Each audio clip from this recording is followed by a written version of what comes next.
स्कूली छात्रों के लिए जरूरी खबर। केंद्र सरकार ने राष्ट्रीय शिक्षा नीति 2020 के तहत न्यू करिकुलम फ्रेमवर्क तैयार कर लिया है, जिसमें बोर्ड एग्जाम्स को लेकर 3 बड़े बदलाव किए गए।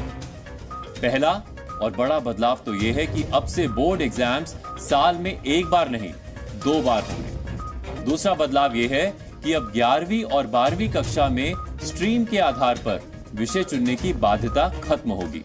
और तीसरा बदलाव यह है कि 11वीं और 12वीं कक्षा के स्टूडेंट्स को अब 2 भाषाएं पढ़नी होंगी। ये बदलाव अगले एकेडमिक सेशन यानी वर्ष 2024-25 से लागू होंगे।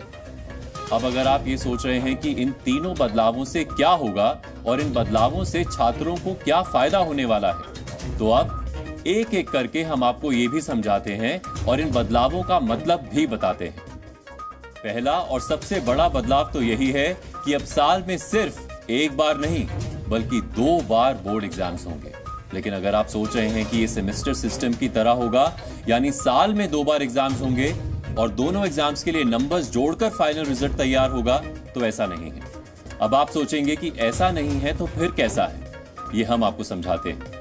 पॉइंट नंबर 1, अभी होता यह है कि साल में एक बार बोर्ड एग्जाम होता है और अगर कोई स्टूडेंट एग्जाम में फेल हो जाए तो उसे अगले पूरे साल उसी कक्षा में दोबारा पढ़ना पड़ता है। नए बदलाव के बाद अब स्टूडेंट्स के पास ये ऑप्शन रहेगा कि वो 2 बार एग्जाम्स दे।